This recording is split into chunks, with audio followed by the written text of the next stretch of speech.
नमस्कार, सत श्री अकाल, आदाब। मेरा नाम मनदीप पुनिया है ਤੇ ਤੁਸੀਂ ਸੁਣ ਰਹੇ ਹੋ ਪੰਜਾਬੀ ਰੇਡੀਓ ਯੂਐਸਏ। ਮੈਂ ਇੱਕ ਵਾਰ ਫਿਰ ਹਾਜ਼ਰ ਹਾਂ ਨਵੇਂ ਬੁਲਟਨ ਦੇ ਨਾਲ ਤੇ ਸ਼ੁਰੂਆਤ ਕਰਦੇ ਹਾਂ ਅੱਜ ਦੀ ਮੁੱਖ ਖਬਰਾਂ ਤੋਂ। ਸੁਪਰੀਮ ਕੋਰਟ ਤੋਂ ਕਾਂਗਰਸ ਨੂੰ ਰਾਹਤ ਮਿਲੀ ਹੈ। ਇਨਕਮ ਟੈਕਸ ਵਾਲੇ ਮਾਮਲੇ 'ਚ ਸੁਪਰੀਮ ਕੋਰਟ ਨੇ ਕਿਹਾ ਹੈ ਕਿ ਇਨਕਮ ਟੈਕਸ 3500 ਕਰੋੜ ਰੁਪਏ ਵਾਲੇ ਮਾਮਲੇ 'ਚ ਇਲੈਕਸ਼ਨਾਂ ਦੌਰਾਨ ਕੋਈ ਵੀ ਕਾਰਵਾਈ ਨਾ ਕਰੇ।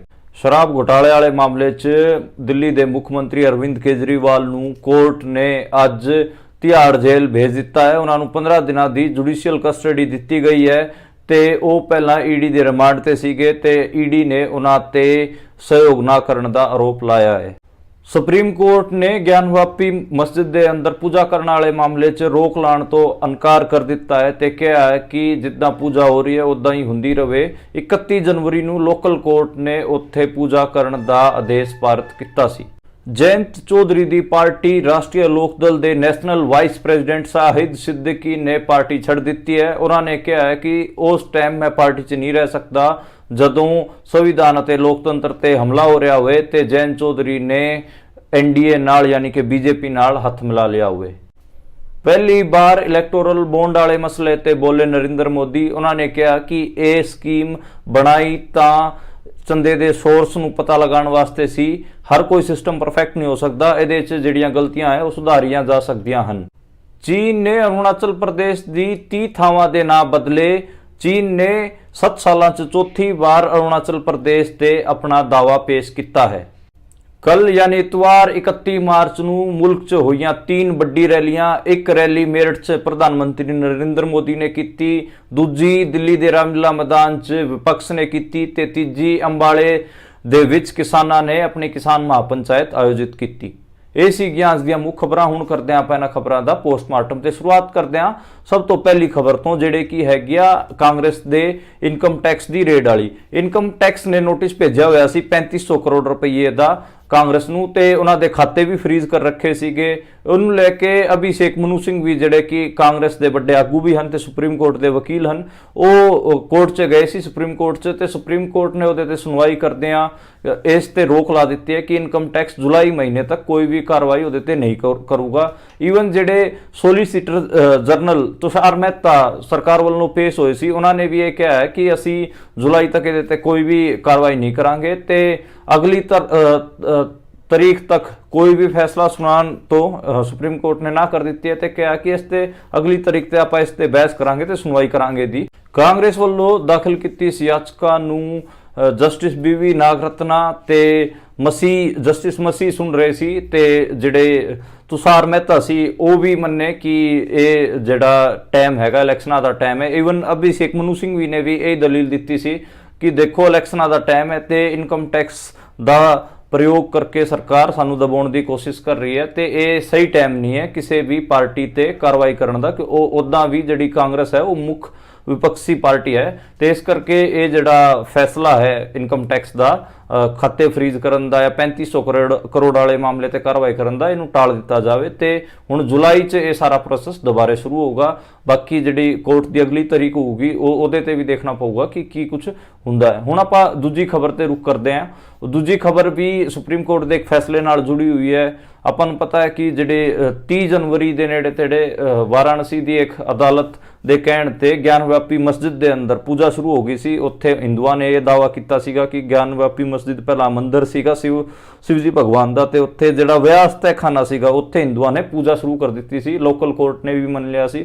उस तो बाद जिहड़े घट गिणती के लोग हैगे उन्होंने इलाहाबाद हाई कोर्ट च चैलेंज किया सीगा लोकल कोर्ट का यह फैसला कि तुसीं इदां नहीं कर सकते किसी घट गिणतियां दे रिलीजीअस प्लेसिस ते कब्जा करके उत्थे अपने भगवानां दी पूजा करन लग जाओ।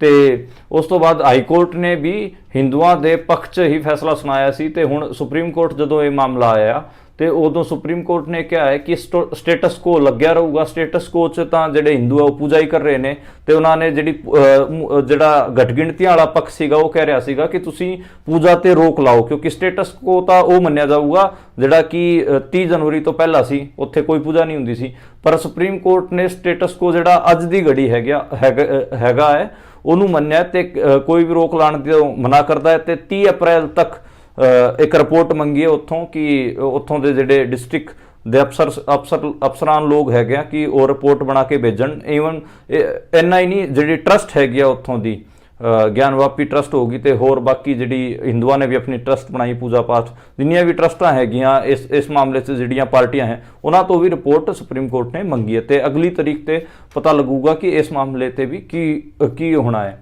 ਤੀਜੀ ਖਬਰ ਅਰਵਿੰਦ ਕੇਜਰੀਵਾਲ ਨਾਲ ਜੁੜੀ ਹੋਈ ਹੈ। ਆਪਾਂ ਨੂੰ ਪਤਾ ਕਿ ਅਰਵਿੰਦ ਕੇਜਰੀਵਾਲ ਈਡੀ ਦੇ ਰਿਮਾਂਡ ਤੇ ਚੱਲ ਰਹੇ ਸੀ ਕਿ ਤੇ ਈਡੀ ਵਾਲੇ ਬਾਰ-ਬਾਰ ਕਹਿ ਰਹੇ ਸੀਗੇ ਕਿ ਅਰਵਿੰਦ ਕੇਜਰੀਵਾਲ ਨਾ ਤਾਂ ਸਾਨੂੰ ਆਪਣੇ ਫੋਨ ਦੇ ਪਾਸਵਰਡ ਦੱਸ ਰਹੇ ਨੇ, ਨਾ ਹੀ ਲੈਪਟਾਪਾਂ ਦੇ, ਨਾ ਹੀ ਆਪਣੀ ਈਮੇਲ ਜਿਹੜੀ ਉਹਨਾਂ ਦੀ ਆਈਡੀਆ ਵਗੈਰਾ ਹੈਗੀਆਂ ਉਹਨਾਂ ਦੇ ਪਾਸਵਰਡ ਦੱਸ ਰਹੇ ਨੇ ਤੇ ਉਹ ਕੋਆਪਰੇਟ ਨਹੀਂ ਕਰ ਰਹੇ ਈਡੀ ਨਾਲ।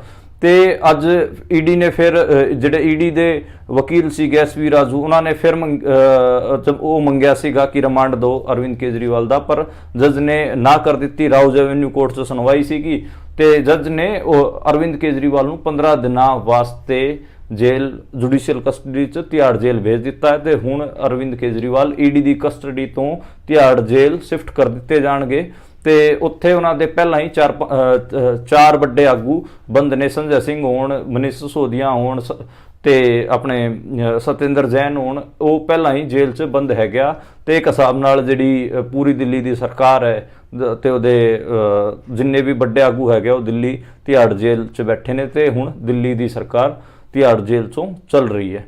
ਤੇ ਚੌਥੀ ਖਬਰ ਜਿਹੜੀ ਸਾਇਦ ਸਿੱਦੀਕੀ ਸਾਹਿਬ ਸੀਗੇ, ਮੁਸਲਮਾਨਾਂ ਦੇ ਵੱਡੇ ਆਗੂ ਹਨ, ਉੱਤਰ ਪ੍ਰਦੇਸ਼ ਤੋਂ, ਪਹਿਲਾਂ ਪੱਤਰਕਾਰ ਰਹੇ ਨੇ, ਜਿਹੜੇ ਨਈ ਦੁਨੀਆ ਕਰਕੇ ਅਖਬਾਰ ਕੱਢਦੇ ਸੀਗੇ, ਉਹਦੇ ਚੀਫ ਐਡੀਟਰ ਸੀਗੇ ਉਹ, ਤੇ ਉਹ ਆਰਐਲਡੀ 'ਚ ਸ਼ਾਮਿਲ ਸੀ। ਉਹ ਪਹਿਲਾਂ ਸਾਬਕਾ ਰਾਜ ਸਭਾ ਸਾਂਸਦ ਵੀ ਰਹੇ ਨੇ ਤੇ ਉਹ ਆਰਐਲਡੀ 'ਚ ਸ਼ਾਮਿਲ ਹੋਏ ਸੀ ਕਿਉਂਕਿ ਆਪਾਂ ਨੂੰ ਪਤਾ ਹੈ ਕਿ ਐਨਡੀਏ 'ਚ ਸ਼ਾਮਿਲ ਹੋਣ ਤੋਂ ਪਹਿਲਾਂ ਜੈਨ ਚੌਧਰੀ ਭਾਈਚਾਰੇ ਦਾ ਮੁੱਦਾ ਬੜੇ ਬਖੂਬੀ ਨਾਲ ਉਠਾਉਂਦੇ ਸੀ। ਈਵਨ ਇੰਨਾ ਹੀ ਨਹੀਂ ਕਿ ਜਿਹੜੇ ਘਟਗਿਣਤੀਆਂ ਤੇ ਜਿਹੜੇ ਹਮਲੇ ਹੁੰਦੇ ਸੀਗੇ ਉਹਨਾਂ ਬਾਰੇ ਵੀ ਖੁੱਲ੍ਹ ਕੇ ਜੈਨ ਚੌਧਰੀ ਬੋਲਦੇ ਸੀ, ਕਿਸਾਨਾਂ ਦੀ ਵੀ ਗੱਲ ਕਰਦੇ ਸੀਗੇ ਤੇ ਉਹਨਾਂ ਤੋਂ ਪ੍ਰਭਾਵਿਤ ਹੋ ਕੇ ਸਾਇਦ ਸਿੱਦੀਕੀ ਵਰਗੇ ਵੱਡੇ ਮੁਸਲਮਾਨ ਆਗੂ ਆਰਐਲਡੀ ਪਾਰਟੀ 'ਚ ਸ਼ਾਮਿਲ ਹੋਏ ਸੀ। ਉਹਨਾਂ ਨੂੰ ਵੱਡਾ ਪਦ ਵੀ ਦਿੱਤਾ ਗਿਆ ਸੀ, ਉਹ ਨੈਸ਼ਨਲ ਵਾਈਸ ਪ੍ਰੈਜ਼ੀਡੈਂਟ ਸੀਗੇ ਆਰਐਲਡੀ ਦੇ। ਪਰ ਹੁਣ ਉਹਨਾਂ ਨੇ ਜਦੋਂ ਹੀ ਜੈਨ ਤੋਰਾ ਨੇ ਆਰਐਲਡੀ ਪਾਰਟੀ ਬੀਜੇਪੀ ਨਾਲ ਅਲਾਇੰਸ ਕਰਦੀ ਹੈਗੀ ਆ, ਉਹਨਾਂ ਨੇ ਪਾਰਟੀ ਛੱਡ ਦਿੱਤੀ ਹੈ ਤੇ ਉਹਨਾਂ ਨੇ ਸਟੇਟਮੈਂਟ ਦੇ ਕੇ ਕਿਹਾ ਕਿ ਜਦੋਂ ਦੇਸ਼ ਦੇ ਲੋਕਤੰਤਰ ਤੇ ਜਮਹੂਰੀਅਤ ਤੇ ਸੰਵਿਧਾਨ ਤੇ ਏਡਾ ਵੱਡਾ ਖਤਰਾ ਹੋਵੇ ਉਦੋਂ ਅਸੀਂ ਪਾਰਟੀ 'ਚ ਰਹਿ ਕੇ ਕੀ ਕਰਾਂਗੇ, ਜੈਨਤ ਨੂੰ ਐਨਡੀਏ ਨਾਲ ਬੀਜੇਪੀ ਨਾਲ ਅਲਾਇੰਸ ਨਹੀਂ ਕਰਨਾ ਚਾਹੀਦਾ ਸੀਗਾ, ਇਹ ਉਹਨਾਂ ਨੇ ਦਲੀਲ ਦਿੱਤੀ ਹੈ ਤੇ ਉਹਨਾਂ ਨੇ ਪਾਰਟੀ ਛੱਡ ਦਿੱਤੀ ਹੈ। ਅਗਲੀ ਖਬਰ ਹੈਗੀ ਆ ਨਰਿੰਦਰ ਮੋਦੀ ਬਾਰੇ। ਨਰਿੰਦਰ ਮੋਦੀ ਪਹਿਲੀ ਵਾਰ ਇਲੈਕਟੋਰਲ ਬੌਂਡ ਵਾਲੇ ਮਸਲੇ ਤੇ ਬੋਲੇ ਨੇ ਤੇ ਇਲੈਕਟੋਰਲ ਬੌਂਡ ਆਪਾਂ ਨੂੰ ਪਤਾ ਕਿ ਸੁਪਰੀਮ ਕੋਰਟ ਨੇ ਅਨਕਨਸਟੀਟਿਊਸ਼ਨਲ ਕਰਾਰ ਦਿੱਤੇ ਸੀਗੇ। ਉਸ ਤੋਂ ਬਾਅਦ ਸੁਪਰੀਮ ਕੋਰਟ ਨੇ ਇਹ ਕਿਹਾ ਸੀਗਾ ਕਿ ਇਲੈਕਟੋਰਲ ਬੌਂਡਾਂ ਰਾਹੀਂ ਕਿਹੜੀ ਪਾਰਟੀ ਨੂੰ ਕਿੰਨੇ ਪੈਸੇ ਆਏ ਹੈਗਾ, ਕਿੰਨਾ ਚੰਦਾ ਆਇਆ ਹੈਗਾ, ਉਹਦਾ ਵੀ ਡਿਸਕਲੋਜ਼ ਕਰੋ। ਉਸ ਤੋਂ ਬਾਅਦ ਪਤਾ ਲੱਗਿਆ ਸੀਗਾ ਕਿ ਵੱਡੇ ਬਿਜ਼ਨਸਮੈਨਾਂ ਨੇ, ਈਵਨ ਮਾਫੀਆ ਨੇ ਜਿਹੜਾ ਪੈਸਾ ਹੈਗਾ ਉਹ ਬੀਜੇਪੀ ਪਾਰਟੀ ਨੂੰ ਦਿੱਤਾ ਸੀਗਾ। ਸਭ ਤੋਂ ਜ਼ਿਆਦਾ ਜਿਹੜਾ ਚੰਦਾ ਹੈਗਾ ਇਲੈਕਟੋਰਲ ਬੌਂਡ ਰਾਹੀਂ ਉਹ ਬੀਜੇਪੀ ਨੂੰ ਆਇਆ ਸੀਗਾ। ਇੰਨਾ ਹੀ ਨਹੀਂ, ਜਿਹੜਾ ਕੇਜਰੀਵਾਲ ਜਿਸ ਮਾਮਲੇ 'ਚ ਜੇਲ੍ਹ 'ਚ ਬੰਦ ਹੈਗਾ ਉਸ 'ਚ ਜਿਹੜੇ ਬਿਜ਼ਨਸਮੈਨ ਸਰਕਾਰੀ ਗਵਾਹ ਬਣੇ ਹੋਏ ਨੇ ਉਹਨਾਂ ਨੇ ਵੀ ਜਿਹੜਾ ਚੰਦਾ ਹੈਗਾ ਉਹ ਬੀਜੇਪੀ ਨੂੰ ਦਿੱਤਾ ਸੀਗਾ। ਤੇ ਉਸ ਤੋਂ ਇਲੈਕਟੋਰਲ ਬੌਂਡ ਤੋਂ ਬਾਅਦ ਨਰਿੰਦਰ ਮੋਦੀ ਨੂੰ ਚੰਦਾ ਚੋਰ ਵੀ ਕਿਹਾ ਗਿਆ ਤੇ ਇਹ ਵੀ ਕਿਹਾ ਗਿਆ ਕਿ ਪੈਸੇ ਦੋ ਧੰਦਾ ਲਓ, ਯਾਨੀ ਕਿ ਉਹ ਠੇਕੇ ਦਿੰਦੇ ਸੀਗੇ ਚੰਦਾ ਲੈਣ ਤੋਂ ਬਾਅਦ ਤੇ ਇਸ ਕਿਸਮ ਦੀਆਂ ਗੱਲਾਂ ਹੋਈਆਂ। ਇਸ ਕਰਕੇ ਤਮਿਲਨਾਡੂ ਆਪਾਂ ਨੂੰ ਪਤਾ ਕਿ ਉੱਥੇ 39 ਲੋਕ ਸਭਾ ਸੀਟਾਂ ਹੈਗੀਆਂ ਤੇ ਉੱਥੇ ਬੀਜੇਪੀ ਦਾ ਵੋਟ ਪਰਸੈਂਟ ਵੀ 2% ਹੀ ਹੈ, ਉੱਥੇ ਕੋਈ ਉਹਨਾਂ ਕੋਲ ਲੋਕ ਸਭਾ ਸੀਟ ਨਹੀਂ ਹੈ। ਇਸ ਕਰਕੇ ਉੱਥੇ ਤਮਿਲਨਾਡੂ ਦੇ ਇੱਕ ਜਿਹੜਾ ਥਾਥੀ ਟੀਵੀ ਹੈਗਾ ਉਹਨੂੰ ਇੰਟਰਵਿਊ ਦੇ ਰਹੇ ਸੀ ਉਹਨਾਂ ਦੇ ਪੱਤਰਕਾਰਾਂ ਨੂੰ ਤੇ ਉੱਥੇ ਉਹ ਪੱਤਰਕਾਰਾਂ ਨੇ ਪੁੱਛ ਲਿਆ ਕਿ ਇਲੈਕਟੋਰਲ ਬੌਂਡ ਤੇ ਤੁਹਾਡਾ ਕੀ ਕਹਿਣਾ ਹੈ, ਇਲੈਕਟੋਰਲ ਬੌਂਡ ਤੇ ਤੁਹਾਨੂੰ ਬਹੁਤ ਜਿਹੜਾ ਵਿਪਕਸ਼ ਹੈ ਹਮਲਾਵਰ ਹੈ ਤੁਹਾਡੇ ਤੇ ਉਹਨਾਂ ਨੇ ਕਿਹਾ ਕਿ ਅਸੀਂ ਜਿਹੜਾ ਇਹ ਸਕੀਮ ਲੈ ਕੇ ਆਏ ਸੀਗੇ ਇਹ ਚੰਦੇ ਦੀ ਪਾਰਦਰਸ਼ਿਤਾ ਵਾਸਤੇ ਲੈ ਕੇ ਆਏ ਸੀ ਤਾਂ ਕਿ ਸੋਰਸ ਪਤਾ ਚੱਲ ਸਕੇ ਕਿ ਚੰਦੇ ਦਾ ਕੀ ਸੋਰਸ ਹੈ। ਪਰ ਹਰੇਕ ਸਿਸਟਮ 'ਚ ਖਾਮੀਆਂ ਹੁੰਦੀਆਂ ਨੇ ਤੇ ਅਸੀਂ ਜਿਹੜੀਆਂ ਇਹਦੇ 'ਚ ਕਮੀਆਂ ਹੈਗੀਆਂ ਇਹਨਾਂ ਨੂੰ ਸੁਧਾਰਨ ਦੀ ਕੋਸ਼ਿਸ਼ ਕਰ ਰਹੇ ਹੈਗੇ ਆ। ਇਸੇ ਇੰਟਰਵਿਊ 'ਚ ਜਿਹੜੇ ਉਹ ਤਮਿਲਨਾਡੂ ਦੇ ਪੱਤਰਕਾਰ ਸੀਗੇ ਕਈ ਹੋਰ ਸਵਾਲ ਵੀ ਪੁੱਛੇ। ਵਿਪਕਸ਼ ਜਿਹੜਾ ਈਡੀ ਵਗੈਰਾ ਦੇ ਜਿਹੜਾ ਇਸਤੇਮਾਲ ਤੇ ਗੱਲ ਕਰ ਰਿਹਾ, ਲਗਾਤਾਰ ਵਿਪਕਸ਼ ਕਹਿ ਰਿਹਾ ਕਿ ਈਡੀ ਦਾ ਗਲਤ ਇਸਤੇਮਾਲ ਨਰਿੰਦਰ ਮੋਦੀ ਕਰ ਰਹੇ ਨੇ, ਜਿਹੜੇ ਸਰਕਾਰੀ ਏਜੰਸੀਆਂ ਹੈਗੀਆਂ ਉਹਨਾਂ ਦਾ ਗਲਤ ਇਸਤੇਮਾਲ ਨਰਿੰਦਰ ਮੋਦੀ ਕਰ ਰਹੇ ਨੇ ਤੇ ਉਹਨਾਂ ਤੇ ਨਰਿੰਦਰ ਮੋਦੀ ਨੇ ਕਿਹਾ ਕਿ ਮੈਂ ਤਾਂ ਈਡੀ ਨਹੀਂ ਬਣਾਈ ਸੀ, ਨਾ ਹੀ ਮੈਂ ਪੀਐਮਐਲਏ ਕੋਰਟ ਬਣਾਇਆ ਸੀਗਾ, ਇਹ ਤਾਂ ਸਾਰਾ ਕਾਂਗਰਸ ਦੇ ਟਾਈਮ ਬਣਿਆ ਹੋਇਆ ਹੈਗਾ ਤੇ ਹੁਣ ਜਿਹੜੇ ਏਜੰਸੀਆਂ ਹੈਗੀਆਂ ਉਹ ਇੰਡੀਪੈਂਡੈਂਟਲੀ ਕੰਮ ਕਰ ਰਹੀਆਂ ਨੇ, ਇਹਦੇ ਤੇ ਮੇਰਾ ਕੀ ਰੋਲ ਹੈਗਾ, ਮੈਂ ਤਾਂ ਜਿਹੜਾ ਭ੍ਰਿਸ਼ਟਾਚਾਰੀ ਹੈਗਾ ਉਹਨੂੰ ਤਾਂ ਸਜ਼ਾ ਹੋਣੀ ਹੈ। ਇਸ ਕਿਸਮ ਨਾਲ ਜਿਹੜੇ ਨਰਿੰਦਰ ਮੋਦੀ ਹੈਗਾ ਉਹ ਅਟੈਕਿੰਗ ਹੀ ਦਿਖੇ ਜਿਹੜੇ ਉਹਨਾਂ ਤੇ ਸਵਾਲ ਕੀਤੇ ਗਏ। ਇਸ ਤੋਂ ਅਗਲੀ ਖਬਰ ਜਿਹੜੀ ਹੈਗੀ ਆ ਉਹ ਚੀਨ ਨਾਲ ਰਿਲੇਟਡ ਹੈ। ਚੀਨ ਨੇ ਦੁਬਾਰੇ ਅਰੁਣਾਚਲ ਪ੍ਰਦੇਸ਼ ਤੇ ਦਾਅਵਾ ਠੋਕ ਦਿੱਤਾ ਹੈ ਤੇ 30 ਥਾਵਾਂ ਦੇ ਨਾਂ ਵੀ ਬਦਲ ਦਿੱਤੇ ਹਨ ਤੇ ਇਹ ਜਿਹੜਾ ਚੀਨ ਕਰ ਰਿਹਾ ਇਹ 7 ਸਾਲਾਂ 'ਚ ਚੌਥੀ ਵਾਰ ਉਹਨੇ ਕੀਤਾ ਹੈ। ਤੇ ਪਿਛਲੇ ਦਿਨੀ ਹੀ ਅਰੁਣਾਚਲ ਪ੍ਰਦੇਸ਼ 'ਚ ਪ੍ਰਧਾਨ ਮੰਤਰੀ ਨਰਿੰਦਰ ਮੋਦੀ ਵੀ ਗਏ ਸੀਗੇ ਤੇ ਨਰਿੰਦਰ ਮੋਦੀ ਲਗਾਤਾਰ ਆਪਣੇ ਆਪ ਨੂੰ ਰਾਸ਼ਟਰ ਭਗਤ ਵਰਤਾ ਕੇ ਵੀ ਪੇਸ਼ ਕਰ ਰਹੇ ਨੇ ਲੋਕਾਂ ਅੱਗੇ ਤੇ ਕਹਿ ਰਹੇ ਨੇ ਕਿ ਦੇਸ਼ ਪੂਰਾ ਸੁਰੱਖਿਅਤ ਹੈ। ਪਰ ਆਪਾਂ ਨੂੰ ਪਤਾ ਹੈ ਕਿ ਜਿਹੜਾ ਲੇਹ ਲੱਦਾਖ ਵਾਲਾ ਰੀਜਨ ਹੈ ਉੱਥੇ ਵੀ ਚੀਨ ਨੇ ਕਬਜ਼ਾ ਕਰ ਰੱਖਿਆ ਹੈ ਤੇ ਅਰੁਣਾਚਲ ਪ੍ਰਦੇਸ਼ ਵਾਲੇ ਮਾਮਲੇ ਨੂੰ ਵੀ ਲੈ ਕੇ ਚੀਨ ਦੀ ਜਿਹੜੀ ਪੋਜੀਸ਼ਨ ਹੈਗੀ ਆ ਉਹ ਕ੍ਰਿਟੀਕਲ ਹੈਗੀ ਆ ਤੇ ਨਰਿੰਦਰ ਮੋਦੀ ਹੋਰਾਂ ਤੋਂ ਕੋਈ ਵੀ ਇਸ ਤੇ ਜਵਾਬ ਨਹੀਂ ਬਣ ਰਿਹਾ ਤੇ ਚੀਨ ਲਗਾਤਾਰ ਕਹਿ ਰਿਹਾ ਹੈ ਕਿ ਜਿਹੜਾ ਅਰੁਣਾਚਲ ਪ੍ਰਦੇਸ਼ ਦੀ ਇਹ 30 ਥਾਵਾਂ ਹੈਗੀਆਂ ਇਹ ਚੀਨ ਦਾ ਹਿੱਸਾ ਨੇ ਤੇ ਇਸ ਤੇ ਜਿਹੜੇ ਅਲਟਰਾ ਨੈਸ਼ਨਲਿਸਟ ਹੈਗੇ ਆ ਉਹ ਲਗਾਤਾਰ ਹਮਲਾਵਰ ਤਾਂ ਹੁੰਦੇ ਨੇ, ਪਰ ਜਿਹੜੀ ਇਹਨੂੰ ਆਪਾਂ ਆਪਣੀ ਜਿਹੜੀ ਫੋਰਨ ਪਾਲਿਸੀ ਇੰਡੀਆ ਦੀ ਤੇ ਜਿਹੜੇ ਫੋਰਨ ਮਿਨਿਸਟਰ ਹੈਗੇ ਆ ਉਹਨਾਂ ਤੇ ਵੀ ਸਵਾਲ ਚੁੱਕਣੇ ਚਾਹੀਦੇ ਕਿ ਜਦੋਂ ਦੇਸ਼ ਦੇ ਇੱਕ ਹਿੱਸੇ ਤੇ ਚੀਨ ਦਾਵਾ ਕਰ ਰਿਹਾ ਉਦੋਂ ਨਰਿੰਦਰ ਮੋਦੀ ਵਰਗੇ ਆਪਣੇ ਆਪ ਨੂੰ ਜਿਹੜੇ ਕਿ ਰਾਸ਼ਟਰ ਭਗਤ ਕਹਿੰਦੇ ਨੇ, ਅਲਟਰਾ ਨੈਸ਼ਨਲਿਸਟ ਕਹਿੰਦੇ ਨੇ, ਉਹ ਕਿਉਂ ਕੋਈ ਐਕਟ ਨਹੀਂ ਕਰ ਪਾ ਰਹੇ, ਕਿਉਂ ਚੀਨ ਅੱਗੇ ਉਹ ਸਾਰੇ ਬੇਬਸ ਨੇ। ਤੇ ਇਹ ਬੇਬਸੀ ਦਾ ਕਾਰਨ ਵੀ ਆਪਾਂ ਨੂੰ ਪਤਾ ਹੈ ਕਿ ਚੀਨ ਬਹੁਤ ਵੱਡੀ ਸੁਪਰ ਪਾਵਰ ਹੈ ਤੇ ਇੰਡੀਆ ਕੋਲ ਇੰਨਾ ਅਸਲਾ ਨਹੀਂ ਹੈ, ਇੰਨੀ ਜ਼ਿਆਦਾ ਸੁਪਰ ਪਾਵਰ ਨਹੀਂ ਹੈ ਚੀਨ ਅੱਗੇ। ਇਸ ਕਰਕੇ ਹੀ ਜਿਹੜਾ ਇੰਡੀਆ ਚਾਹ ਰਿਹਾ ਹੈ ਕਿ ਡਿਪਲੋਮੈਸੀ ਨਾਲ ਹੀ ਇਹ ਸਾਰਾ ਜਿਹੜੀ ਸਿਚੁਏਸ਼ਨ ਹੈ ਇਹ ਕੰਟਰੋਲ ਹੋ ਜਾਵੇ। ਹਾਲਾਂਕਿ ਭਾਸ਼ਣਾਂ 'ਚ ਤਾਂ ਨਰਿੰਦਰ ਮੋਦੀ ਸੀਨਾ ਚੌੜਾ ਕਰਕੇ ਤੇ ਛਾਤੀ ਤੇ ਹੱਥ ਠੋਕ ਕੇ ਕਹਿੰਦੇ ਨੇ ਕਿ ਅਸੀਂ ਦੇਸ਼ ਨੂੰ ਸੁਰੱਖਿਅਤ ਰੱਖਿਆ ਹੈ ਤੇ ਦੇਸ਼ ਨੂੰ ਟੁੱਟਣ ਨਹੀਂ ਦਿੱਤਾ, ਦੇਸ਼ ਦੇ ਮੁਲਕ ਦੇ ਕਿਸੇ ਵੀ ਥਾਂ ਤੇ ਕਬਜ਼ਾ ਨਹੀਂ ਹੋਣ ਦਿੱਤਾ। ਪਰ ਲੱਦਾਖ 'ਚ ਈਵਨ ਜਿਹੜਾ ਉੱਥੇ ਅੰਦੋਲਨਕਾਰੀ ਸੀਗੇ ਸੋਨਮ ਵਾਂਗਚੁਕ ਉਹ ਬੈਠੇ ਸੀਗੇ, ਉਹਨਾਂ ਨੇ ਵੀ ਕਿਹਾ ਸੀਗਾ ਕਿ ਅਸੀਂ ਉਸ ਇਲਾਕੇ 'ਚ ਜਾਵਾਂਗੇ ਜਿੱਥੇ ਚੀਨ ਨੇ ਕਬਜ਼ਾ ਕੀਤਾ ਹੋਇਆ, ਪਰ ਉਹਨਾਂ ਨੂੰ ਜਿਹੜਾ ਉੱਥੋਂ ਦੀ ਪੁਲਿਸ ਸੀਗੀ ਉੱਥੇ ਜਾਣ ਨਹੀਂ ਦਿੱਤਾ, ਉੱਥੇ ਵੋਕ ਨਹੀਂ ਕਰਨ ਦਿੱਤਾ ਗਿਆ। ਤੇ ਇਸ ਕਰਕੇ ਆਪਾਂ ਨੂੰ ਪਤਾ ਕਿ ਲੇਹ ਲੱਦਾਖ 'ਚ ਖਾਸਾ ਪਹਿਲਾਂ ਵੀ ਇਸ਼ੂ ਰਿਹਾ ਹੈ ਉੱਥੇ ਕਿ ਚੀਨ ਨੇ ਜਿਹੜੀ ਉੱਥੇ ਥਾਂ ਦਬ ਰੱਖੀ ਹੈ ਤੇ ਇਹੀ ਜਿਹੜਾ ਮੁੱਦਾ ਹੈ ਹੁਣ ਅਰੁਣਾਚਲ ਪ੍ਰਦੇਸ਼ 'ਚ ਵੀ ਆਪਾਂ ਨੂੰ ਦੇਖਣ ਨੂੰ ਮਿਲ ਰਿਹਾ ਹੈ ਕਿ ਉੱਥੇ ਲਗਾਤਾਰ ਚੀਨ ਦਾਵਾ ਕਰ ਰਿਹਾ ਹੈ ਕਿ ਇਹ ਸਾਡੀ ਥਾਂ ਹੈ। ਇਸ ਤੋਂ ਜਿਹੜੀ ਅਗਲੀ ਖਬਰ ਹੈਗੀ ਆ ਉਹ ਇੱਕ ਸਟੇਟਮੈਂਟ ਹੈਗੀ ਆ, ਜਿਹੜੇ ਸੁਪਰੀਮ ਕੋਰਟ ਦੇ ਆਪਣੇ ਜੱਜ ਹੈਗੇ ਆ ਉਹਨਾਂ ਨੇ ਇੱਕ ਸਟੇਟਮੈਂਟ ਦਿੱਤੀ ਹੈ ਕਿ ਨੋਟਬੰਦੀ। ਇਸ ਤੋਂ ਜੇ ਅਗਲੀ ਗੱਲ ਕਰੀਏ ਆਪਾਂ ਤੇ ਸੁਪਰੀਮ ਕੋਰਟ ਦੇ ਜਸਟਿਸ BV ਨਾਗਰਤਨਾ ਨੇ ਇੱਕ ਸਟੇਟਮੈਂਟ ਦਿੱਤੀ ਹੈ ਕਿ ਜਿਹੜਾ ਨੋਟਬੰਦੀ ਸੀਗੀ ਉਹ ਕਾਲੇ ਧਨ ਨੂੰ ਸਫੇਦ ਕਰਨ ਦਾ ਇੱਕ ਪੂਰਾ ਤਰੀਕਾ ਸੀਗਾ। ਉਹਨਾਂ ਨੇ ਕਿਹਾ ਕਿ ਜਦੋਂ 98% ਜਿਹੜਾ ਪੈਸਾ ਹੈ 98% ਜਿਹੜਾ ਪੈਸਾ ਹੈ ਉਹ ਵਾਪਸ ਹੀ ਆ ਗਿਆ ਤਾਂ ਫਿਰ ਜਿਹੜਾ ਕਾਲਾ ਧਨ ਹੈ ਉਹ ਕਿੱਥੇ ਗਿਆ। ਤੇ ਉਹਨਾਂ ਨੇ ਕਿਹਾ ਕਿ ਜਿਹੜੇ ਅਮੀਰ ਲੋਕ ਸੀਗੇ ਜਿਨ੍ਹਾਂ ਕੋਲ ਇਹ ਪੈਸੇ ਸੀਗੇ ਉਹਨਾਂ ਨੇ ਨੋਟਬੰਦੀ ਦੌਰਾਨ ਇਹਨਾਂ ਨੂੰ ਵਾਈਟ ਕਰ ਲਿਆ ਤੇ ਕਾਲੇ ਧਨ ਨੂੰ ਵਾਈਟ ਕਰ ਲਿਆ ਗਿਆ ਤੇ ਉਹਨਾਂ ਨੇ ਨੋਟਬੰਦੀ ਤੇ ਸੀਰੀਅਸ ਸਵਾਲ ਉਠਾਏ ਨੇ। ਉਹ NLSU हैदराबाद 'ਚ ਭਾਸ਼ਣ ਦੇ ਰਹੇ ਸੀ, ਉੱਥੇ ਉਹਨਾਂ ਨੇ ਨੋਟਬੰਦੀ ਤੇ ਖਾਸੇ ਤਿੱਖੇ ਸਵਾਲ ਉਠਾਏ ਨੇ। ਇੰਨਾ ਹੀ ਨਹੀਂ, ਉਹਨਾਂ ਨੇ ਪੰਜਾਬ ਦੇ ਜਿਹੜੇ ਰਾਜਪਾਲ ਹੈਗੇ ਆ ਉਹਨਾਂ ਤੇ ਵੀ ਸਵਾਲ ਉਠਾਏ ਨੇ। ਉਹਨਾਂ ਨੇ ਕਿਹਾ ਕਿ ਜਦੋਂ ਚੁਣੀ ਸਰਕਾਰ ਹੈਗੀ ਆ ਉਹ ਕੋਈ ਫੈਸਲਾ ਲੈਂਦੀ ਹੈ ਤੇ ਉੱਥੇ ਜਿਹੜੇ ਰਾਜਪਾਲ ਹੈਗੇ ਉਹਨਾਂ ਦੇ ਫੈਸਲਿਆਂ ਨੂੰ ਕਈ ਮਹੀਨਿਆਂ ਤੱਕ ਰੋਕ ਕੇ ਰੱਖਦੇ ਨੇ ਤੇ ਉਹਨਾਂ ਨੂੰ ਜਿਹੜੇ ਉਹਨਾਂ ਫੈਸਲਿਆਂ ਨੂੰ ਪਾਸ ਕਰਾਉਣ ਵਾਸਤੇ ਸੁਪਰੀਮ ਕੋਰਟ ਆਉਣਾ ਪੈਂਦਾ। ਐਂ ਹੀ ਉਹਨਾਂ ਨੇ ਮਹਾਰਾਸ਼ਟਰ ਦੇ ਰਾਜਪਾਲ ਦਾ ਵੀ ਜ਼ਿਕਰ ਕੀਤਾ ਹੈ ਕਿ ਜਿਹੜੇ ਗਵਰਨਰ ਹੈਗੇ ਆ ਇਹ ਕਿਉਂ ਚੁਣੀ ਹੋਈ ਸਰਕਾਰਾਂ ਨੂੰ ਤੰਗ ਕਰ ਰਹੇ ਨੇ, ਖਾਸ ਕਰ ਵਿਪਕਸ਼ ਵਾਲੀ ਚੁਣੀ ਹੋਈ ਸਰਕਾਰਾਂ ਨੂੰ। ਤਾਂ ਜਿਹੜਾ BV ਨਾਗਰਤਨਾ ਦਾ ਇਹ ਭਾਸ਼ਣ ਸੀਗਾ ਇਹ ਖਾਸਾ ਕ੍ਰਿਟੀਕਲ ਸੀਗਾ। ਜਿਹੜੇ ਸੁਪਰੀਮ ਕੋਰਟ ਦੇ 1-2 ਜੱਜ ਹੈਗੇ ਆ ਉਹ ਤਾਂ ਹਿੰਮਤ ਕਰ ਰਹੇ ਨੇ, ਪਰ ਬਾਕੀ ਦੇ ਜਿੰਨੇ ਵੀ ਹੈਗੇ ਖਾਸ ਕਰ ਜਿਹੜੇ ਗੁਜਰਾਤ ਹਾਈ ਕੋਰਟ ਤੋਂ ਆਏ ਹੋਏ ਨੇ ਉਹ ਤਾਂ ਜਮਾ ਮੋਦੀ ਹੋਰਾਂ ਦੇ ਪੱਖ 'ਚ ਹੀ ਗੱਲ ਕਰਦੇ ਨੇ ਤੇ ਪੱਖ 'ਚ ਹੀ ਸਾਰੇ ਫੈਸਲੇ ਕਰ ਰਹੇ ਨੇ। ਸੁਪਰੀਮ ਕੋਰਟ ਵਰਗੀ ਸੰਸਥਾ ਦੀ ਜਿਹੜੀ ਕ੍ਰੈਡੀਬਿਲਿਟੀ ਹੈਗੀ ਆ ਉਹਦੇ ਤੇ ਸੀਰੀਅਸ ਸਵਾਲ ਉੱਠੇ ਹੋਏ ਨੇ ਤੇ ਲਗਾਤਾਰ ਗੱਲ ਵੀ ਹੁੰਦੀ ਹੈ ਕਿ ਜਿਹੜਾ ਸੁਪਰੀਮ ਕੋਰਟ ਹੈਗਾ ਉਹਦਾ ਅੱਗੇ ਆਉਣ ਵਾਲੇ ਜਦੋਂ ਮੋਦੀ ਤੀਜੀ ਵਾਰ ਜਿੱਤ ਕੇ ਆਊਗਾ ਉਹਦਾ ਕੀ ਬਣੂਗਾ, ਇਹ ਕਈ ਸੀਰੀਅਸ ਸਵਾਲ ਵੀ ਉਸ ਬਾਰੇ ਖੜੇ ਹੁੰਦੇ ਨੇ। ਹੁਣ ਆਖਰ 'ਚ ਆਪਾਂ ਗੱਲ ਕਰਦੇ ਹਾਂ ਕਿ ਕੱਲ ਐਤਵਾਰ ਨੂੰ 31 ਮਾਰਚ ਨੂੰ ਭਾਰਤ 'ਚ 3 ਰੈਲੀਆਂ ਹੋਈਆਂ। ਉਹਨਾਂ 3 ਰੈਲੀਆਂ ਬਾਰੇ ਇੱਕ ਰੈਲੀ ਸੀਗੀ ਵਿਪਕਸ਼ ਦੀ ਰੈਲੀ। ਵਿਪਕਸ਼ ਨੇ ਰੈਲੀ ਕੀਤੀ ਸੀ ਦਿੱਲੀ ਦੇ ਰਾਮਲੀਲਾ ਮੈਦਾਨ 'ਚ ਤੇ ਉਹਨਾਂ ਨੇ ਲੋਕਤੰਤਰ ਬਚਾਓ ਇਸ ਰੈਲੀ ਦਾ ਨਾਂ ਦਿੱਤਾ ਸੀਗਾ ਤੇ ਉਹਨਾਂ ਨੇ ਕਿਹਾ ਕਿ ਦੇਖੋ ਤਾਨਾਸ਼ਾਹੀ ਮੁਲਕ 'ਚ ਆ ਗਈ ਹੈ। ਉਸ ਰੈਲੀ 'ਚ ਮੇਨ ਆਰਗੇਨਾਈਜ਼ਰ ਤਾਂ ਉੱਦਾਂ ਆਮ ਆਦਮੀ ਪਾਰਟੀ ਸੀਗੀ, ਪਰ ਜਿਹੜੇ ਇੰਡੀਆ ਅਲਾਇੰਸ ਦੇ ਜਿੰਨੇ ਵੀ 27 ਦੇ 27 ਜਿਹੜੇ ਸੰਗਠਨ ਸੀਗੇ, ਜਿੰਨੇ ਪਾਰਟੀਆਂ ਸੀਗੀਆਂ ਉਹ ਸਾਰੀਆਂ ਇਕੱਠੀਆਂ ਹੋਈਆਂ ਸੀ।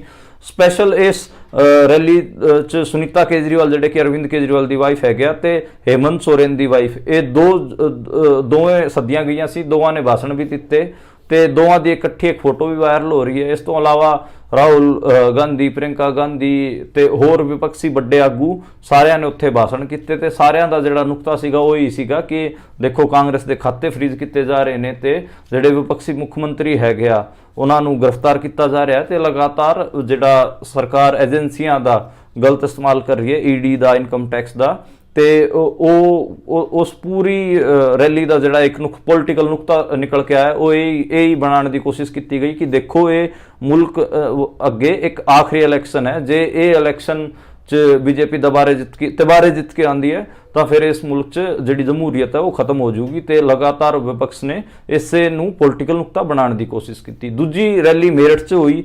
ਮੇਰਠ ਆਪਾਂ ਨੂੰ ਪਤਾ ਕਿ ਵੈਸਟਰਨ ਉੱਤਰ ਪ੍ਰਦੇਸ਼ ਜਿਹੜੇ ਕਿ ਜਾਟ ਬੈਲਟ ਹੈ ਉੱਥੇ ਪੈਂਦਾ, ਉੱਥੇ ਨਰਿੰਦਰ ਮੋਦੀ ਨੇ ਆਪਣੀ ਰੈਲੀ ਕੀਤੀ ਸੀਗੀ ਤੇ ਉੱਥੇ ਜੈਨ ਚੌਧਰੀ ਨੇ ਵੀ ਭਾਸ਼ਣ ਦਿੱਤਾ ਕਿਉਂਕਿ ਉਹ ਐਨਡੀਏ ਬੀਜੇਪੀ ਨਾਲ ਉਹਨਾਂ ਦਾ ਗਠਬੰਧਨ ਹੈਗਾ ਤੇ ਜੈਨ ਚੌਧਰੀ ਨੇ ਉਹਨਾਂ ਦਾ ਚੌਧਰੀ ਚਰਨ ਸਿੰਘ ਨੂੰ ਭਾਰਤ ਰਤਨ ਦੇਣ ਤੇ ਧੰਨਵਾਦ ਕੀਤਾ ਤੇ ਉਸ ਤੋਂ ਇਲਾਵਾ ਉਹਨਾਂ ਨੇ ਕਿਹਾ ਕਿ ਦੇਖੋ ਜਿਹੜਾ ਜਵਾਨ ਹੈਗਾ ਤੇ ਕਿਸਾਨ ਹੈ ਉਹਦੇ ਬਾਰੇ ਕਿੰਨਾ ਇਹ ਸਰਕਾਰ ਹੈ ਇਹ ਸੋਚਦੀ ਹੈ। ਇਸ ਕਿਸਮ ਦਾ ਉਹਨਾਂ ਨੇ ਜੁਮਲੇ ਛੱਡੇ ਜੈਨ ਚੌਧਰੀ ਨੇ। ਹਾਲਾਂਕਿ ਜਿਹੜੇ ਜਾਟ ਹੈਗੇ ਉਹ ਇਸ ਰੈਲੀ 'ਚ ਜ਼ਿਆਦਾ ਨਹੀਂ ਗਏ ਸੀਗੇ ਤੇ ਕਿਸਾਨ ਵੀ ਇਸ ਰੈਲੀ 'ਚ ਕੋਈ ਜ਼ਿਆਦਾ ਵੱਡੀ ਗਿਣਤੀ 'ਚ ਨਹੀਂ ਗਏ। ਫਿਰ ਜਿਹੜੇ ਨਰਿੰਦਰ ਮੋਦੀ ਹੈਗੇ ਉਹਨਾਂ ਨੇ ਕਿਹਾ ਕਿ ਭ੍ਰਿਸ਼ਟਾਚਾਰੀਆਂ ਨੂੰ ਤਾਂ ਜੇਲ੍ਹ ਭੇਜਿਆ ਹੀ ਜਾਊਗਾ, ਯਾਨੀ ਕਿ ਉਹ ਜਿਹੜਾ ਵਿਪਕਸ਼ ਦੀ ਰੈਲੀ ਸੀਗਾ ਜਿਹਦਾ ਨੁਕਤਾ ਸੀਗਾ ਕਿ ਕਿਉਂ ਵਿਪਕਸ਼ੀ ਆਗੂਆਂ ਨੂੰ ਜੇਲ੍ਹ ਭੇਜਿਆ ਜਾ ਰਿਹਾ ਹੈ, ਉੱਥੇ ਉਹਨਾਂ ਨੇ ਠੋਕ ਕੇ ਕਿਹਾ ਕਿ ਜਿਹੜੇ ਭ੍ਰਿਸ਼ਟਾਚਾਰੀ ਹੋਣਗੇ ਉਹ ਤਾਂ ਜੇਲ੍ਹ ਜਾਣਗੇ ਹੀ ਤੇ ਉਹਨਾਂ ਨੇ ਕਿਹਾ ਕਿ ਅਸੀਂ ਜਿਹੜੇ ਈਡੀ ਵਗੈਰਾ ਹੈਗੇ, ਇਨਕਮ ਟੈਕਸ ਹੈਗਾ, ਇਹ ਤਾਂ ਇੰਡੀਪੈਂਡੈਂਟ ਨੇ ਤੇ ਇੰਡੀਪੈਂਡੈਂਟਲੀ ਕੰਮ ਕਰ ਰਹੇ ਨੇ। ਜਿਹੜੀ ਇੱਕ ਤੀਜੀ ਰੈਲੀ ਸੀਗੀ ਉਹ ਕਿਸਾਨਾਂ ਦੀ ਸੀਗੀ। ਕਿਸਾਨਾਂ ਨੇ ਕਿਸਾਨ ਮਹਾਪੰਚਾਇਤ ਆਯੋਜਿਤ ਕੀਤੀ ਸੀ ਅੰਬਾਲਾ ਦੀ ਮੋੜਾ ਮੰਡੀ 'ਚ ਤੇ ਹਰਿਆਣੇ ਦੇ 280 ਪਿੰਡਾਂ 'ਚ ਜਿਹੜੇ ਸ਼ਹੀਦ ਸ਼ੁਭਕਰਨ ਸੀਗੇ ਉਹਨਾਂ ਦੀ ਜਿਹੜੇ ਅਸਥੀਆਂ ਸੀਗੀਆਂ ਉਹ ਲੈ ਕੇ ਜਾਈਆਂ ਗਈਆਂ ਸੀਗੀਆਂ ਤੇ ਇਹ ਸ਼ਰਧਾਂਜਲੀ ਸਮਾਗਮ ਸੀਗਾ ਉਹਦਾ ਤਾਂ ਸ਼ਹੀਦ ਸ਼ੁਭਕਰਨ ਸਿੰਘ ਨੂੰ ਹਰਿਆਣਾ ਦੇ ਕਿਸਾਨਾਂ ਨੇ ਯਾਦ ਕੀਤਾ ਤੇ ਉਸ ਤੋਂ ਇਲਾਵਾ ਜਿਹੜਾ ਨਵਦੀਪ ਸਿੰਘ ਜਲਵੇੜਾ ਹੈਗਾ, ਨਵਦੀਪ ਸਿੰਘ ਜਿਹੜਾ ਵਾਟਰ ਕੈਨਨ ਵਾਲਾ ਜਿਹਨੂੰ ਗ੍ਰਿਫਤਾਰ ਕਰ ਰੱਖਿਆ, ਉਹਦੀ ਗ੍ਰਿਫਤਾਰੀ ਬਾਰੇ ਵੀ ਗੱਲ ਹੋਈ ਤੇ ਉੱਥੇ ਇੱਕ ਵੱਡੀ ਕਾਲ 7 ਅਪ੍ਰੈਲ ਨੂੰ ਦੇਣ ਦੀ ਵੀ ਗੱਲ ਹੋਈ। ਸ਼ਾਇਦ ਜਿਹੜੇ ਰੇਲ ਟਰੈਕ ਹੈਗਾ ਉਹਨਾਂ ਨੂੰ ਜਾਮ ਕਰਨ ਦੀ ਕਾਲ ਹੋ ਸਕਦੀ ਹੈ ਤੇ ਨਵਦੀਪ ਸਿੰਘ ਨੂੰ ਜੇਲ੍ਹ ਭੇਜ ਦਿੱਤਾ ਗਿਆ ਹੈ। ਜਿਹੜਾ ਦੂਜਾ ਕਿਸਾਨ ਸੀਗਾ ਗੁਰਕੀਰਤ ਸਿੰਘ ਉਹਨਾਂ ਨੂੰ ਵੀ ਜੇਲ੍ਹ ਭੇਜ ਦਿੱਤਾ ਗਿਆ ਹੈ। ਹਾਲਾਂਕਿ ਕੱਲ ਕੋਰਟ ਉਸ ਤੋਂ ਪਹਿਲਾਂ ਇੱਕ ਦਿਨ ਰਿਮਾਂਡ ਐਕਸਟੈਂਡ ਕਰ ਦਿੱਤਾ ਗਿਆ ਸੀਗਾ ਨਵਦੀਪ ਸਿੰਘ ਦਾ, ਹੁਣ ਰਿਮਾਂਡ ਖਤਮ ਹੋ ਗਿਆ, ਸ਼ਾਇਦ ਉਹਨਾਂ ਨੂੰ ਜਿਹੜਾ ਜੁਡੀਸ਼ੀਅਲ ਕਸਟਡੀ ਹੈ ਉਹਦੇ 'ਚ ਭੇਜਿਆ ਗਿਆ ਹੈ ਤੇ ਗੁਰਕੀਰਤ ਸਿੰਘ ਨੂੰ ਵੀ ਜੁਡੀਸ਼ੀਅਲ ਕਸਟਡੀ 'ਚ ਭੇਜਿਆ ਗਿਆ। ਉਹਨਾਂ ਦੇ ਫਾਦਰ ਸਾਹਿਬ ਨਾਲ ਵੀ ਮੇਰੀ ਗੱਲਬਾਤ ਹੋਈ ਸੀ ਤੇ ਉਹਨਾਂ ਦੇ ਫਾਦਰ ਸਾਹਿਬ ਨੇ ਕਿਹਾ ਕਿ ਇਹ ਮੇਰਾ ਇੱਕੋ ਇੱਕ ਮੁੰਡਾ ਹੈ ਪਰ ਕੋਈ ਗੱਲ ਨਹੀਂ, ਜੇ ਉਹਦੀ ਜਾਨ ਵੀ ਜਾਂਦੀ ਹੈ ਤਾਂ ਕੋਈ ਦਿੱਕਤ ਨਹੀਂ, ਕਿਸਾਨਾਂ ਵਾਸਤੇ ਉਹਦੀ ਜਾਨ ਵੀ ਜਾਏ, ਸਾਨੂੰ ਇੰਨਾ ਕੁਛ ਨਹੀਂ ਚਾਹੀਦਾ ਕਿ ਅਸੀਂ ਡਰ ਕੇ ਤੇ ਸਰਕਾਰ ਅੱਗੇ ਝੁੱਕੇ ਨਹੀਂ ਰਹਿ ਸਕਦੇ ਤੇ ਮੇਰਾ ਮੁੰਡਾ ਕੋਈ ਚੋਰੀ 'ਚ ਜਾਂ ਫਿਰ ਚਕਾਰੀ 'ਚ ਅੰਦਰ ਥੋੜੀ ਨਹੀਂ ਗਿਆ, ਮੇਰਾ ਮੁੰਡਾ ਕਿਸਾਨਾਂ ਵਾਸਤੇ ਲੜਾਈ ਲੜ ਰਿਹਾ, ਜੇ ਉਹਨੂੰ ਜੇਲ੍ਹ ਹੋਊ ਇਸ ਲੜਾਈ ਦੀ ਆਪਣੀ ਕੀਮਤ ਹੈ ਤੇ ਜੇਲ੍ਹ ਹੋਈ ਹੈ ਤਾਂ ਕੋਈ ਦਿੱਕਤ ਨਹੀਂ, ਉਹ ਕੱਟੂਗਾ। ਤੇ ਉਹਨਾਂ ਦੇ ਡੈਡੀ ਸੀਗੇ, ਉਹਨਾਂ ਦੇ ਜੋ ਪਿਤਾ ਜੀ ਸੀਗੇ ਉਹਨਾਂ ਦਾ ਨਾਂ ਹੈਗਾ ਜੈ ਸਿੰਘ ਤੇ ਜੈ ਸਿੰਘ ਸਰਦਾਰ ਜੈ ਸਿੰਘ ਦੇ ਮੂੰਹ ਤੇ ਖਾਸਾ ਤੇਵਰ ਸੀਗਾ ਤੇ ਉਹ ਇੱਕਦਮ ਕੈਮ ਨਜ਼ਰ ਆ ਰਹੇ ਸੀਗੇ। ਤੇ ਇਸ ਰੈਲੀ 'ਚ ਦਵਿੰਦਰ ਸ਼ਰਮਾ ਜਿਹੜੇ ਐਗਰੀਕਲਚਰ ਐਕਸਪਰਟ ਹੈਗੇ ਉਹਨਾਂ ਨੇ ਵੀ ਗੱਲ ਰੱਖੀ, MSP ਨੂੰ ਇੱਕ ਜਾਇਜ਼ ਮੰਗ ਦੱਸਿਆ ਤੇ ਇਹ ਵੀ ਕਿਹਾ ਕਿ ਛੱਤੀਸਗੜ੍ਹ ਦੀ ਸਰਕਾਰ ਨੇ ਜਿਹੜੀ MSP ਹੈਗੀ ਉਹ ਸਵਾਮੀਨਾਥਨ ਫਾਰਮੂਲੇ ਤੋਂ ਵੀ 10% ਜ਼ਿਆਦਾ ਦੇ ਕੇ ਦਿਖਾ ਰੱਖਿਆ। ਉੱਥੇ ਜਿਹੜੇ ਜੀਰੀ ਹੈਗੀ ਆ, ਜਿਹੜਾ ਧਾਨ ਜਿਹਨੂੰ ਆਪਾਂ ਕਹਿੰਦੇ ਆ ਜੀਰੀ ਦੀ, ਉੱਥੇ ਜਿਹੜਾ ਰੇਟ ਹੈਗਾ ਉਹ ਉੱਥੇ 3100 ਰੁਪਏ ਹੈਗਾ, ਜਿਹੜਾ ਕਿ C2 + 60% ਬਣਦਾ, ਯਾਨੀ ਕਿ ਜਿਹੜਾ ਕੰਪਰੀਹੈਂਸਿਵ ਕੋਸਟ ਹੁੰਦੀ ਹੈ ਕਿਸਾਨ ਦੀ + 60%। ਉੱਦਾਂ ਜਿਹੜਾ MSP ਸਵਾਮੀਨਾਥਨ ਦਾ ਜਿਹੜਾ ਫਾਰਮੂਲਾ ਹੈ ਉਹ C2 + 50% ਹੈ, ਪਰ ਉੱਥੇ ਤਾਂ ਉਹ 60% ਦੇ ਰਹੇ ਨੇ। ਫਿਰ ਹਰਿਆਣਾ, ਪੰਜਾਬ 'ਚ ਜਾਂ ਫਿਰ ਮੁਲਕ ਦੇ ਬਾਕੀ ਸੂਬਿਆਂ 'ਚ MSP ਜਿਹੜਾ ਸਵਾਮੀਨਾਥਨ ਵਾਲੇ ਫਾਰਮੂਲੇ ਤੋਂ ਦੇਣ ਕਿਉਂ ਨਹੀਂ ਦਿੱਤਾ ਜਾ ਸਕਦਾ ਹੈ ਤੇ ਇਹ ਉੱਥੇ ਉਹਨਾਂ ਨੇ ਗੱਲ ਰੱਖੀ। ਬਾਕੀ ਜਿਹੜੇ ਹਰਿਆਣੇ ਦੇ ਕਿਸਾਨ ਸੀਗੇ ਉਹ ਲਗਾਤਾਰ ਇਹ ਗੱਲ ਕਹਿ ਰਹੇ ਸੀਗੇ ਕਿ ਹੁਣ ਇਲੈਕਸ਼ਨਾਂ 'ਚ ਸਾਡੇ ਪਿੰਡਾਂ 'ਚ ਵੋਟ ਮੰਗਣ ਆਉਣਗੇ ਤੇ ਅਸੀਂ ਫਿਰ BJP ਦੇ ਆਗੂਆਂ ਨੂੰ ਘੇਰਾਂਗੇ ਤੇ ਉਹਨਾਂ 'ਤੇ ਸਵਾਲ ਵੀ ਕਰਾਂਗੇ ਕਿ ਸਾਡੇ ਸ਼ੁਭਕਰਨ ਸਿੰਘ ਨੂੰ ਕਿਉਂ ਸ਼ਹੀਦ ਕੀਤਾ ਗਿਆ ਤੇ ਸਾਡੇ ਜਿਹੜੇ ਜੇਲ੍ਹਾਂ 'ਚ ਬੰਦ ਹੈਗੇ ਕਿਸਾਨ ਉਹਨਾਂ ਨੂੰ ਕਦੋਂ ਛੱਡਿਆ ਜਾਊਗਾ। ਲਖੀਮਪੁਰ ਦੇ ਜਿਹੜੇ ਸਾਡੇ ਕਿਸਾਨ ਸੀਗੇ ਜਿਹੜੇ ਸ਼ਹੀਦ ਹੋਏ ਉਹਨਾਂ ਵਾਸਤੇ ਨਿਆਂ ਕਦੋਂ ਮਿਲੂਗਾ ਤੇ ਜਿਹੜੇ ਦਿੱਲੀ ਦੀ ਰਹਿੰਦੀਆਂ ਮੰਗਾਂ ਸੀਗੀਆਂ ਉਹਨਾਂ ਨੂੰ ਕਦੋਂ ਪੂਰਾ ਮੋਦੀ ਸਰਕਾਰ ਕਰੂਗੀ। ਤੇ ਚੋਣ ਜ਼ਾਬਤਾ ਲੱਗਿਆ ਹੋਇਆ ਹੈ, ਹੁਣ ਜਿਹੜੀ ਮੌਕੇ ਦੀ ਸਰਕਾਰ ਹੈਗੀ ਉਹ ਕਹਿ ਰਹੀ ਹੈ ਕਿ ਚੋਣ ਜ਼ਾਬਤੇ ਦੌਰਾਨ ਅਸੀਂ ਕੋਈ ਵੀ ਤੁਹਾਡੇ ਨਾਲ ਗੱਲਬਾਤ ਨਹੀਂ ਕਰ ਸਕਦੇ, ਪਰ ਕਿਸਾਨ ਹਜੇ ਤੱਕ ਸ਼ੰਭੂ ਬਾਰਡਰ ਤੇ ਖਨਾਰੀ ਬਾਰਡਰ ਤੇ ਟਿਕੇ ਹੋਏ ਨੇ ਅਤੇ ਮੋਟੀਆਂ-ਮੋਟੀਆਂ ਜਿਹੜੀ ਖਬਰਾਂ ਸੀਗੀਆਂ ਇਹ ਸੀਗੀਆਂ ਮੁਲਕ ਭਰ ਦੀਆਂ। ਤੇ ਹੁਣ ਜਿਹੜੇ ਇਲੈਕਸ਼ਨ ਹੈਗੇ ਆ ਉਹ ਜਿਹੜਾ ਫਸਟ ਫੇਜ਼ ਹੋਣ ਵਾਲਾ ਹੈ, ਜਿਹਦੇ 'ਚ ਆਪਾਂ ਨੂੰ ਪਤਾ ਕਿ 90 ਦੇ ਨੇੜੇ ਤੇੜੇ ਸੀਟਾਂ ਹੈਗੀਆਂ। 19 ਅਪ੍ਰੈਲ ਨੂੰ ਇਹ ਇਲੈਕਸ਼ਨ ਹੋਣ ਜਾ ਰਿਹਾ ਹੈ ਫਸਟ ਫੇਜ਼ ਦਾ। ਤੇ ਇਹ ਜਿਹੜਾ ਇਲੈਕਸ਼ਨ ਹੈ 1 ਜੂਨ ਤੱਕ ਚੱਲੂਗਾ ਲੋਕ ਸਭਾ ਦਾ। ਤੇ ਜਿਹੜਾ ਫਸਟ ਫੇਜ਼ ਵਾਲੀਆਂ ਸੀਟਾਂ ਹੈਗੀਆਂ ਉੱਥੇ ਤਾਂ ਖਾਸਾ ਚੋਣ ਵਾਲਾ ਮਾਹੌਲ ਬਣ ਗਿਆ ਹੈ। ਤੇ ਜਿਹੜਾ ਪੰਜਾਬ ਕਾਂਗਰਸ ਅੰਦਰ ਵੀ ਮੀਟਿੰਗ ਸ਼ੁਰੂ ਹੋ ਗਈ ਹੈ ਟਿਕਟਾਂ ਦੇ ਵੰਡਵਾਰੇ ਵਾਸਤੇ। ਤੇ ਜਿਹੜਾ ਹੋ ਸਕਦਾ ਹੈ ਕਿ ਮੈਨੂੰ ਜਿਹੜੀ ਖਬਰ ਮਿਲੀ ਹੈਗੀ ਆ ਕਿ ਸੰਗਰੂਰ ਤੋਂ ਕਾਂਗਰਸ ਤੋਂ ਸੁਖਪਾਲ ਖਹਿਰਾ ਲੜਨ। ਜੇ ਸੁਖਪਾਲ ਖਹਿਰਾ ਸੰਗਰੂਰ ਤੋਂ ਲੜਨਗੇ ਫਿਰ ਉੱਥੇ ਇੱਕ ਟਫ ਫਾਈਟ ਦੇਖਣ ਨੂੰ ਮਿਲੇਗੀ, ਕਿਉਂਕਿ ਉੱਥੇ ਮੀਂਹ ਤੇਰ ਨੂੰ ਆਮ ਆਦਮੀ ਪਾਰਟੀ ਲੜਾ ਰਹੀ ਹੈ, ਸਿਮਰਨਜੀਤ ਸਿੰਘ ਮਾਨ ਵੀ ਲੜਨਗੇ ਤੇ ਫਿਰ ਇੱਕ ਤੀਜਾ ਬੰਦਾ ਸੁਖਪਾਲ ਸਿੰਘ ਖਹਿਰਾ ਉੱਥੇ ਆਊਗਾ। ਤੇ ਇਹ ਦੇਖਣਾ ਹੋਊਗਾ ਕਿ ਅਕਾਲੀ ਦਲ ਕਿਹਨੂੰ ਟਿਕਟ ਦਿੰਦੀ ਹੈ ਤੇ ਉਹਦੇ ਨਾਲ ਇਹ ਤੇ ਬੀਜੇਪੀ ਕਿਹਨੂੰ ਟਿਕਟ ਦਿੰਦੀ ਹੈ। ਤੇ ਉੱਥੇ ਜਿਹੜਾ ਹੈਗਾ ਮੈਚ ਹੈਗਾ ਉਹ ਫਸਵਾਂ ਮੈਚ ਹੋਊਗਾ, ਕਿਉਂਕਿ ਆਪਾਂ ਨੂੰ ਪਤਾ ਕਿ ਸਿਮਰਨਜੀਤ ਸਿੰਘ ਮਾਨ ਵੀ ਪੰਥਕ ਮੁੱਦੇ ਚੱਕਦੇ ਨੇ ਤੇ ਜਿਹੜੇ ਸੁਖਪਾਲ ਸਿੰਘ ਖਹਿਰਾ ਹੈਗੇ ਆ, ਸੁਖਪਾਲ ਖਹਿਰਾ ਵੀ ਪ੍ਰੋ ਸਿੱਖ ਮੁੱਦਿਆਂ ਉੱਤੇ ਖਾਸੇ ਸਰਗਰਮ ਰਹਿੰਦੇ ਨੇ। ਤੇ ਦੇਖਣਾ ਹੋਊਗਾ ਕਿ ਇਹਨਾਂ ਦੋਵਾਂ 'ਚ ਕਿਹੜਾ ਅੱਗੇ ਜਾਊਗਾ। ਤੇ ਮੀਂਹ ਤੇਹਰ ਹੈਗਾ ਉਹ ਤਾਂ ਮੌਕੇ ਦੇ ਮੰਤਰੀ ਵੀ ਨੇ, ਕੈਬਨਿਟ ਮੰਤਰੀ, ਤੇ ਇਹ ਸੀਟ ਵੀ ਭਗਵੰਤ ਮਾਨ ਦੀ ਮੰਨੀ ਜਾਂਦੀ ਹੈ। ਤਾਂ ਇਸ ਕਰਕੇ ਇੱਥੇ ਜਿਹੜਾ ਮੈਚ ਹੈਗਾ ਉਹ ਫਸਵਾ ਹੋਊਗਾ ਤੇ ਦੇਖਣਾ ਹੋਊਗਾ ਇਹਦੇ 'ਚ ਕੌਣ ਜੇਤੂ ਹੋਊਗਾ। ਇਹ ਸੀਗੀਆਂ ਅੱਜ ਦੀਆਂ ਖਬਰਾਂ। ਆਪਾਂ ਕੱਲ ਦੁਬਾਰਾ ਮਿਲਾਂਗੇ ਇਸੇ ਕਿਸਮ ਦੀਆਂ ਖਬਰਾਂ ਨਾਲ ਤੇ ਨਵੇਂ ਵਿਸ਼ਲੇਸ਼ਣ ਨਾਲ। ਦੇਖਣ ਤੇ ਸੁਣਨ